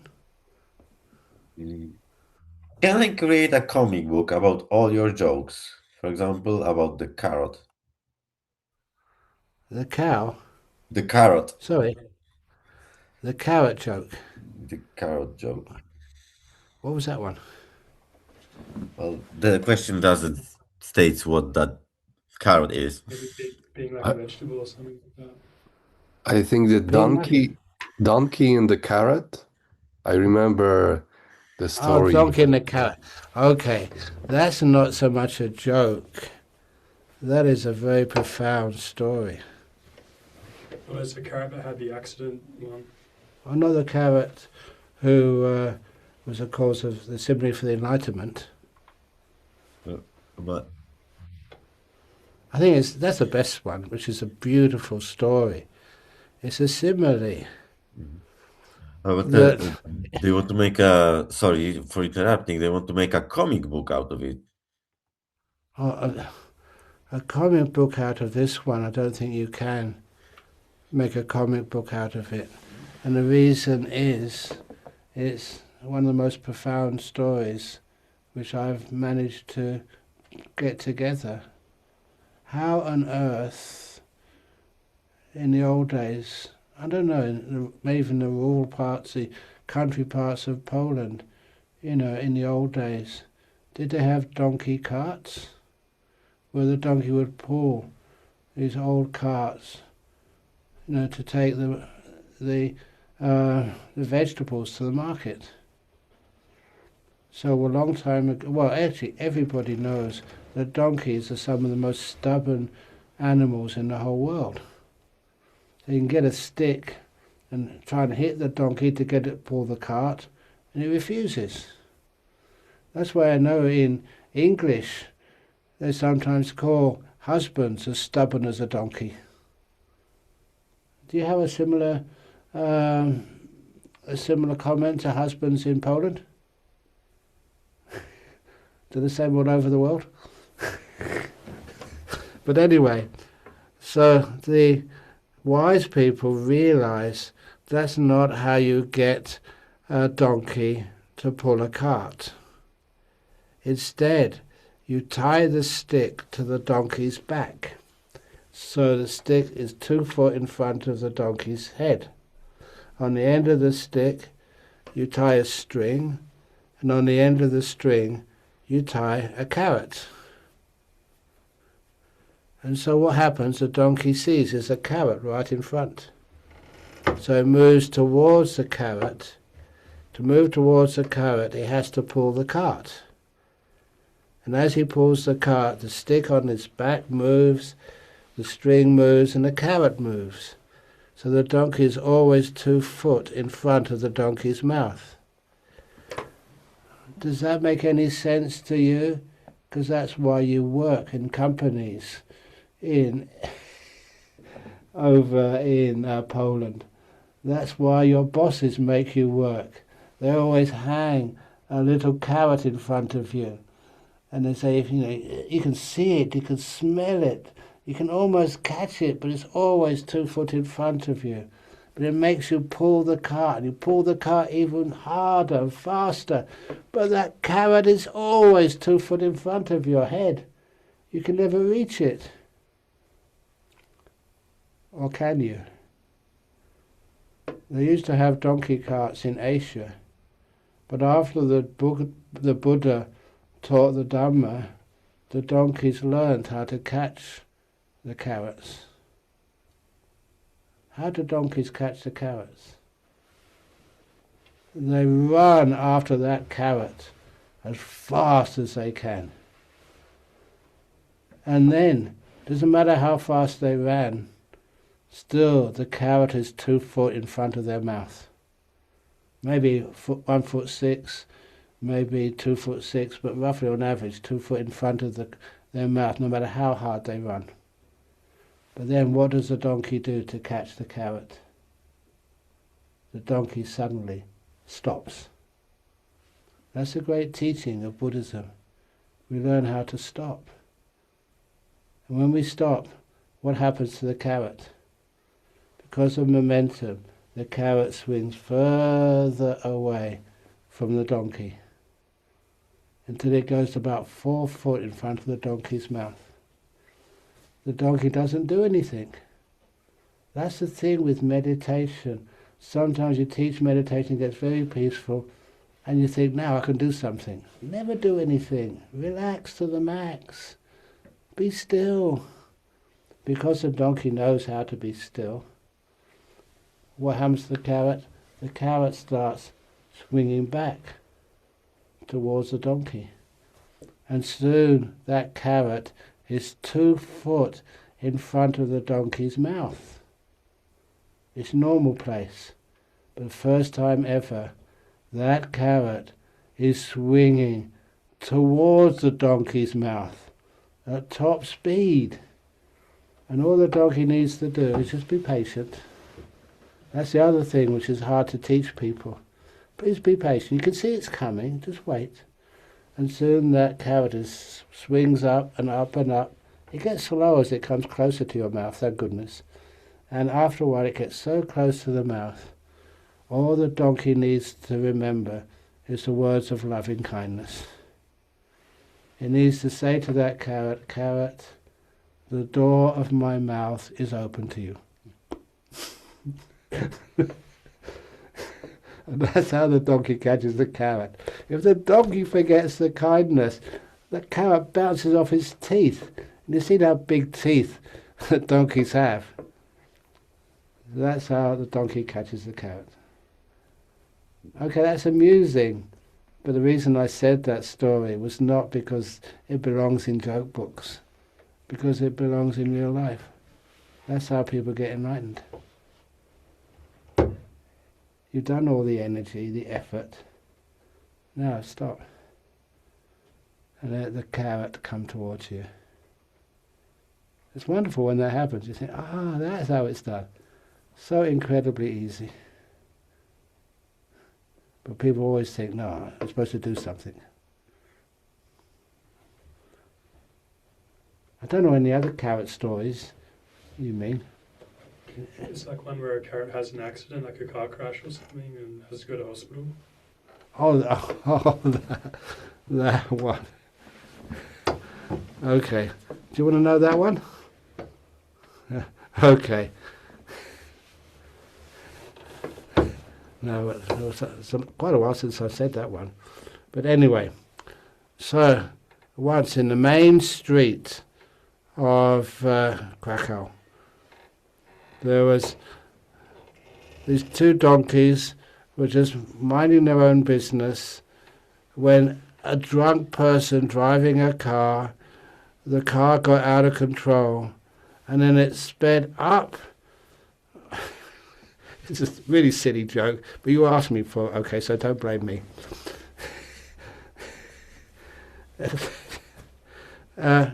Sped up onto the pavement where people are supposed to be walking, which is supposed to be safe, and hit one of the donkeys. And the other donkey saw the injury, and it was really serious. So straight away rang the emergency number on his phone. And an ambulance came within seconds, fortunately, and the ambulance worker took one look at this injured donkey and said, oh, this has got to go to hospital straight away. This is really serious. And so took the injured donkey in a stretcher into the ambulance, and the healthy donkey went with him. They were friends. And so they got to the hospital. Triage nurses took one look at the injured doctor and said, donkey, he said, this has to go to surgery straight away. So they took him into the operating theatre, and I don't know if this has ever happened to you, your friend or your loved one is really sick and they have to do an operation. You have to wait in the waiting room. And this other donkey, the healthy one, was waiting in the waiting room for such a long time. And eventually the surgeon came in and he said, you must be the friend.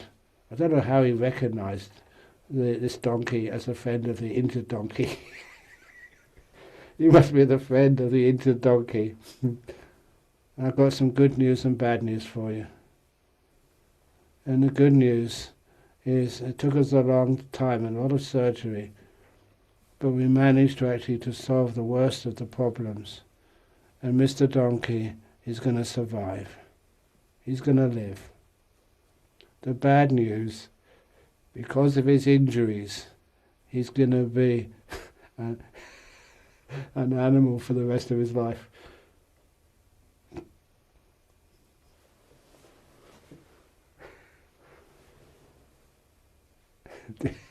Did you not understand that? Because of his injuries, he's not going to be able to talk or do things he normally does. He's going to be an animal for the rest of his life. I thought that was funny. It was only a joke. Did I tell that wrong? What is an animal for an animal for the rest of his life? I thought it's going to be a vegetable for the rest of Oh yeah, a vegetable for the rest of its life. Oh. Okay, that's a better ending to the story. Thank you. Thank you for that. Yeah. Okay, do you have another question for me? Yes. In context Go of physics, according to Buddhist right view, is time and space a mere impression which arises from the cause-effect relationships between sets of events? Time and space. You can know this from your own experience. Sometimes why the length of time is sometimes a lot to do with, your state of quietness, joy, happiness. Sometimes, I don't know how much meditation each one of you has done, but sometimes you can meditate perfectly alert. Mindfulness is very clear. And sometimes when you come out of meditation, it's been 3 or 4 hours, but just felt like just a few minutes. It's kind of weird, but that's true. Your length of time, or the way you kind of measure time inside, is distorted. And sometimes, it's not that you're falling asleep or anything, you're perfectly alert and awake. And sometimes that time loses its meaning. This is especially the case when you get into deep meditations, called like the jhanas. In those states, time's meaning is so distorted, you can sit there for days.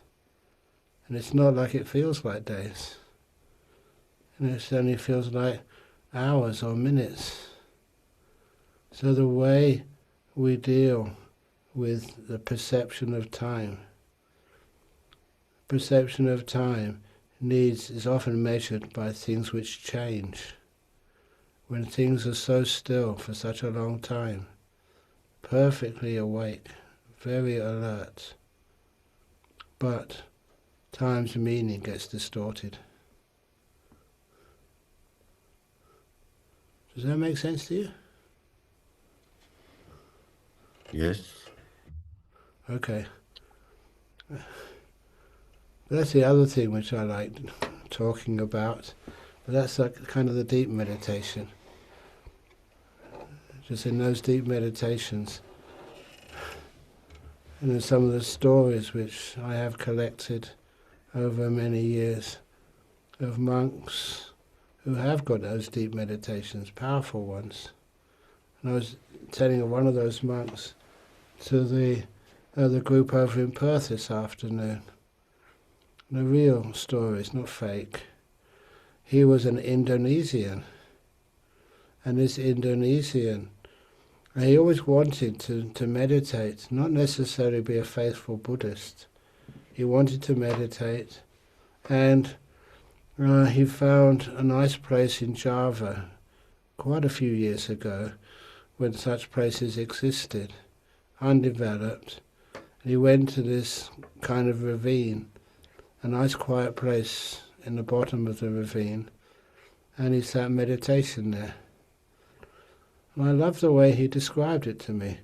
I do go visit Indonesia a lot, and when I visit Indonesia, there's many people respect me, and he mentioned to me about what happened to him. He said he sat comfortably, and the first thing which happened to him, once he got peaceful, was seeing this star come from above and into his mind. That's how he described it, a star. And the next thing he said, he married that star. And that doesn't make any sense to me at first, but English was his second language.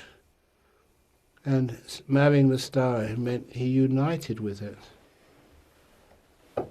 And then I started recognizing what he was talking about. In meditation, you get these phenomena called nimittas, created inside your mind. And if you unite with them, it's that nimittas are precursor to the jhana. And when he said he married to them, that meant to me that he'd united with that light and entered into one of the jhanas. And that was obvious to me because just to look at him, he was a monk with immense power. And he wasn't a monk at the time. He became a monk afterwards. But he said that he was meditating in that forest for a long time, and about 8 days, and without moving. And when he told the villagers, they were really surprised he survived, because there was a flood in the bottom of that ravine.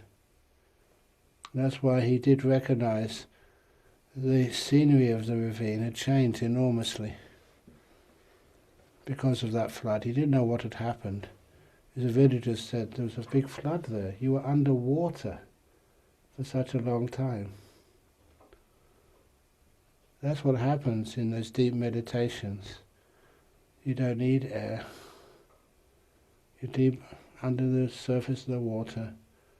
You're just existing because of that 5 senses have disappeared, only the 6 is left of the mind. It was a real jhana. And that's why it was the first time which I heard it's such a longer time. They usually say only 7 days. You can be without food, water or breathing. But this was 8 days. But anyway, he became a wonderful monk. Unfortunately, he's died now. And that's actually why I tell his name and tell the story in full. Because if I told that and he was still alive, how many of you would invite him over to Poland to ask questions of him? A real person that actually experienced these jhanas. not only that, but the other story about him I like telling, I told it on Saturday afternoon in Nonamara in Perth, was that he was such a good monk, and I recommended him to one of my old friends who was a Thai princess, a granddaughter of one of the kings, to learn meditation from. And so she went every Saturday to their meditation class he was teaching in Wat Bhawan in Bangkok. And what stopped her going again was one afternoon in Wat Bhawan, during one of the meditation classes, she felt that something strange was happening. And she opened her eyes, and she saw from this monk, his eyes were open also, and rays of light were coming out of this monk's eyes into one of the other meditators in the room. The real psychic powers, which do exist. But you know what happened next? I tell this story as a warning. Please, if anybody does develop real psychic powers, don't follow the example of this monk. Because this person was so well educated, this Thai princess. When she actually saw that, she got up. I don't think she even bowed, and she fled. Never went back again. These psychic powers, very few monks talk about. They're scary, the real ones. You think, no, you won't be scared. But you do get scared. It's one of the reasons why we have these rules. Please, please don't demonstrate these or show them to others. Even though you think, there's some benefit you can make. It causes huge amounts of trouble. And you can read that in the sutras as well. If you do have psychic powers, please hide them. If you show them off, people get terrified of you.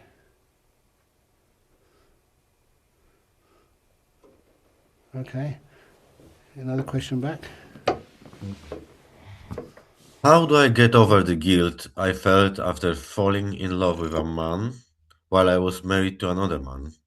And then my husband committed suicide, accusing me of cheating. How do I explain this to my teenage children?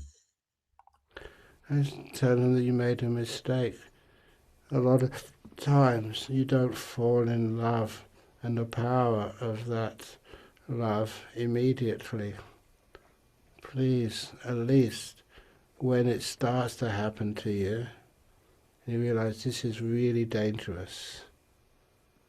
And then walk away, step away.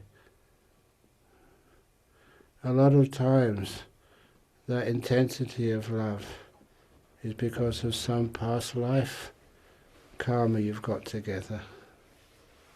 You've known each other before. Sometimes I don't know, have you seen that? There was this couple I recall, they came to one of my retreats and they said to me, look, we've, in the same in other retreats, we can't keep too far apart from each other. And I tried to keep them apart so at least they can have some space to contemplate. And they said, we tried that and it doesn't work. We'd known each other before, previous life. And they were almost inseparable. And I said, look, you can't really stay on a retreat and just be so close to each other and holding hands and things. Because that's going to sort of almost like allowing other people not to show restraint to one another. And they said, I remember him saying, she came, first time she saw me, she walked right up to me and knew my name and almost everything about me. There are weird things happen like that. And if that does happen, it's usually some past life where we were together before and something happened that it sort of split up our relationship for a while. But that's kind of an anomaly, that's not usual. A lot of times we're actually looking, for the enjoyments of another relationship. So we have to say no.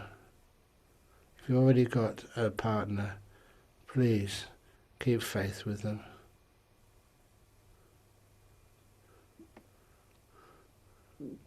It's less suffering. It's not easy, but it's the only thing you can really do.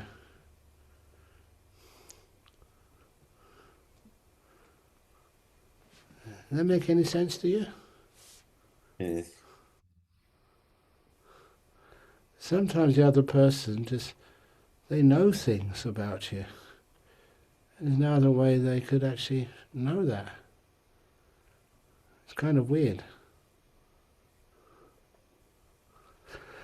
So if you're young and crazy, then okay, you can get together. But if it's for some reason or another, you'd rather not have a relationship, so keep apart.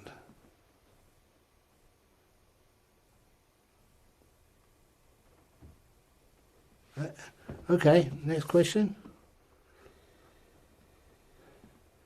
What is Ajahns first thought upon waking up in the morning? I got into the habit, as soon as I opened my eyes, saying, "Good morning, me." I wish myself a happy morning. I got into the habit of doing that. And once I get out of bed, my first meditation teacher said, "What's the first thing you do once you're out of bed?" And I said, "I usually go to the toilet." I said, "Great. Is there a mirror in the toilet?" I didn't know where he was going with this. I said, "Yes, of course there's a mirror in the toilet."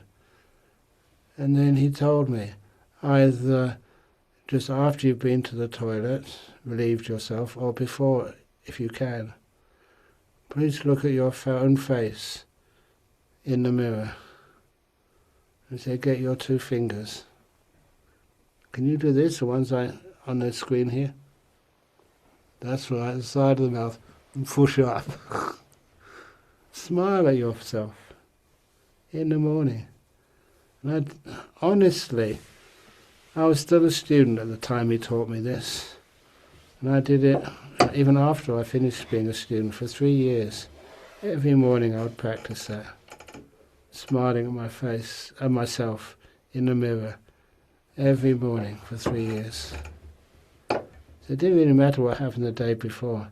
It's a beautiful way to start the present day, by smiling at your own self.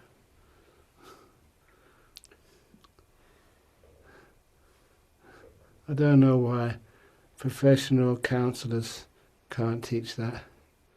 After a while, it changes the way you start your day, which is brilliant. Okay, next question.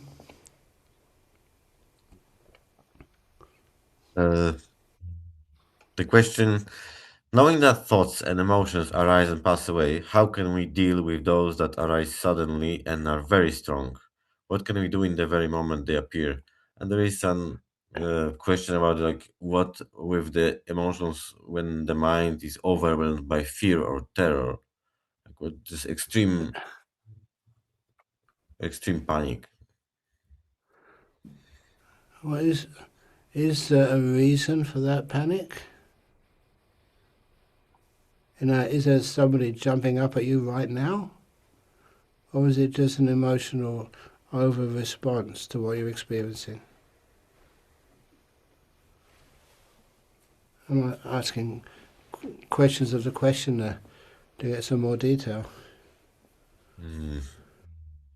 Because I'd like to... Yeah, go on.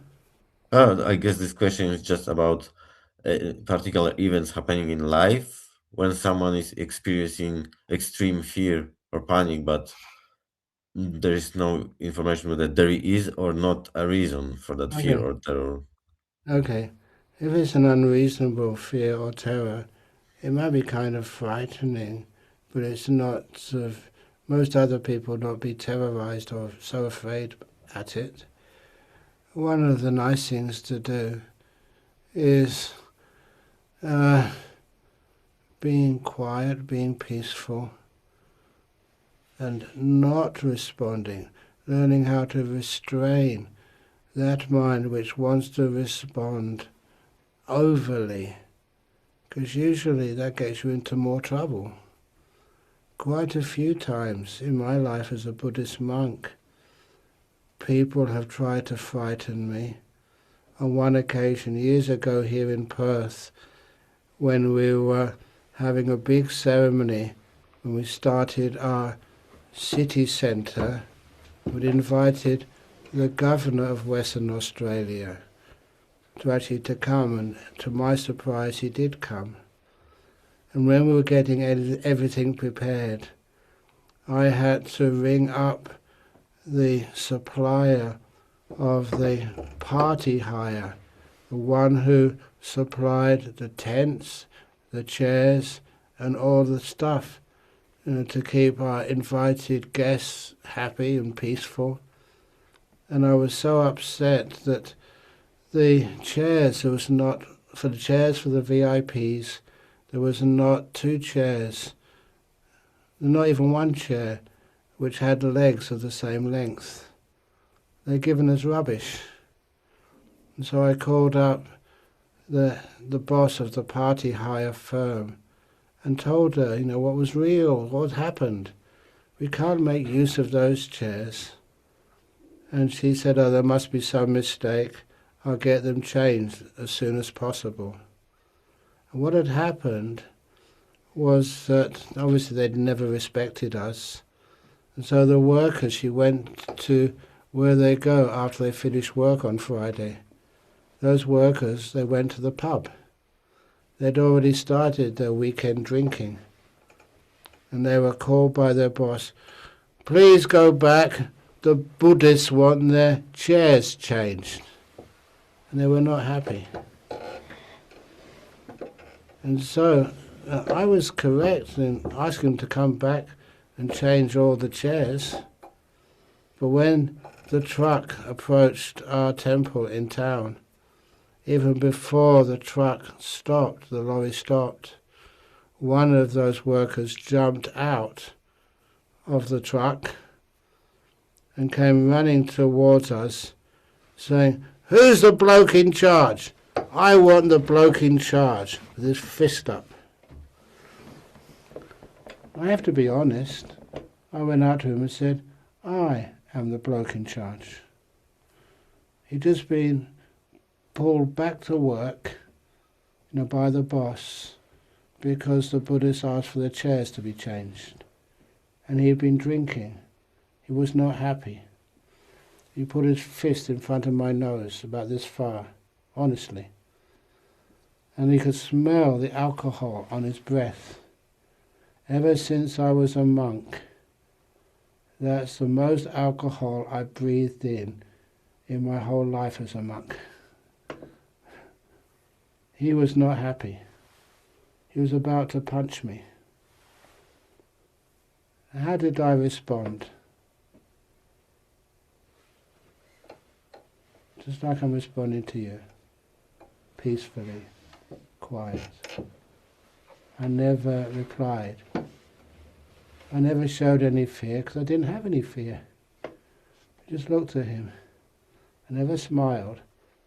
He would take that as some ploy to stop him. I just stopped and stared at him peacefully. And I found that he could not respond. He was stuck there. Fist up here, looking at me. Could smell his breath. And I also noticed that all of my helpers, I could see them from the corner of my sight, not one of them tried to help me. They were always looking and saying, what's going to happen next? The most interesting thing they'd seen in weeks. I just stood there because I realized that even conflict, please I may use the wrong language here, needs foreplay. I just know I need to say back to him, look, what are you talking about? I did nothing. And he'd say, well, you called us back again. They need to have an argument first of all. Yeah, you and who? You and who? They need to have like an anger exchange before you actually get to the fight. I knew that enough. I was not playing the anger game or the violence game. I just stood there quietly, not looking down on him, not looking from fear, just being peaceful. And I realized he could not do anything. It was like I had him in my complete power. He was stuck there. He didn't know how to make the next move, because I wasn't playing according to the usual rules of violence. And in that time, the truck, which was now parked, the boss came out and said, come on, we'll just change the chairs. And see, I'll come and help. There was no violence, because you realise violence takes foreplay before it actually happens. You don't have to try and be superior, or you don't have to try and be the boss. Just be peaceful, really peaceful, and it worked. Do you understand that? Yes. It happens, yeah, okay. Okay. Ajahn, I have a question. Do you want to finish for today, or one more question and that's all? Oh, one more question, yeah. Yeah. Unless you're bored. My If younger you're daughter. bored with it. Okay, go on. My little daughter Wanda asks if you like cats. Oh, yes. I do like cats.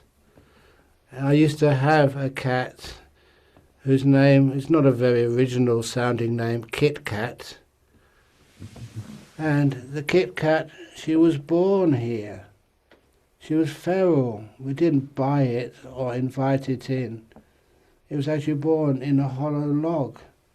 She was so intelligent and lovable. But then when she stays in a forest monastery, there's so many other animals in this monastery, like birds and other little animals, which that cat kept on killing. It was just its nature. So one day, all the monks met together. We had to make a decision what to do about that cat. So it was decided we'd have to find a home for that cat in the city. And so one of our members volunteered to share her home with that cat. And it was me, who had to decide whether to accept that offer. I didn't really have a choice. There's other animals in the forest which had to be cared for. So I had a bag, and this was my cat. So he invited the cat to go inside the bag. It did. And I tricked it into going into that bag. And when I closed the string at the top of that bag, I put it in the back seat of a car where your feet go, so it couldn't see could see through the window. And then from Serpentine, which is 60 or 70 kilometers south of Perth, without being able to see the journey, the cat was in that part of the car until it reached the home of this lady who was to look after it. And only when it got to that home did she take it out of the car, still in the bag, and then let it out of the bag inside her home. She was a very kind woman, and she fed that cat, looked after it for about 3 days. And after 3 days she thought it would get used to that house now and its new home. And so she let it out into the garden. And of course you know what that cat did. It ran so fast towards the garden gate, could actually fit through one of the holes in the garden gate, and ran down the street. And this lady could not catch it. So she went and got in her car and start driving around the suburbs looking for this cat. And eventually she realized she'd lost it. And so I was on duty in our Nolamara city centre that weekend. So I received a call when she said, "I'm terribly sorry, Ajahn Brahm, I've lost your cat. 2 hours ago it ran to the garden gate and I could not catch it." And my response was, "No worry, it's with me now in Perth." That cat had never been in Perth in its life. We live 70 kilometres south of the centre of the city. How it did this, it never been in that city before. It was taken to this place called Waterman, about 7 or 8 kilometres to the west of where our city centre is. And in under 2 hours, that cat, running at top speed, ran all the way to Nolamara, our city centre. He'd never been in the city before. And I heard it. I was standing by the front door at that time. Meow, meow. I heard something meowing at me. And I opened the door. I couldn't believe it. Many people said, "Oh yeah, your cat, it will walk all the way back to Serpentine." No, that's a long way. 70, 80 kilometres. 9 kilometres is much easier. And that's what the cat did. So I said, "No worry, Kit Kat is with me right now." That poor little cat, his feet was so hot because it was a really hot day in Perth. And it was so thirsty. He drank so much milk. It drank so much milk, and then it peed all over one of the cushions. That doesn't matter, what you've been through. And afterwards, I told the monks, "I'm sorry, but that cat now has to stay at the monastery." So we took it back to the monastery, and it lived there for many more happy years until it eventually died.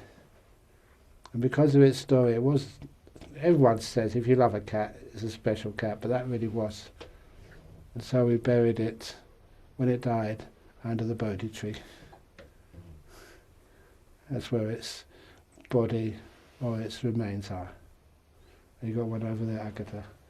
Yeah. So that's what happened with Kit Kat the cat. If ever you come over to Perth, we'll show you the story. It's kind of unbelievable. How can a cat 9 kilometres away in a city, he's never been there before, find me in under 2 hours, crossing a freeway as well. Don't know how it did that. With no maps, no GPS, wasn't a member of RAC, to call someone to help. Just ran by itself and appeared in under 2 hours. That earned its safety. And that's a weird story, but it's true. I can take a cat with me to the monastery. And it went to the monastery afterwards in a car, not running anymore. It earned its space there. But it never actually did that journey. That's too far away. Hi, little cat. So animals are much smarter than we ever think. Do you talk to your cat? All the time. It understands. Yeah.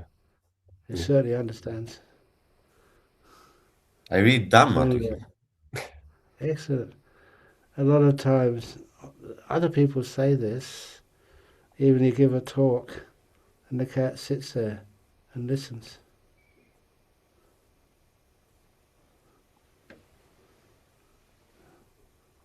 So anyway, that's what I've seen. All right. Okay. So, yeah, thank you very much again. Sadhu. And Sadhu. Sadhu. Yeah, excellent. Great. Okay, and I apologise for anything I said which I didn't explain properly or which upset you. but I tried my very best to answer your questions as honestly and obviously as truthfully as I ever possibly can. And I'll see you again, if not beforehand, at least in November over in Krakow. Yes, we're looking Excellent. forward to meet you Excellent. and have you there. Yeah. Excellent, great. Thank you, Okay, Ajahn. Thank you see very you much. all. Thank you, Ajahn. Bye-bye. Okay, bye. Bye. Excellent. It went very quickly.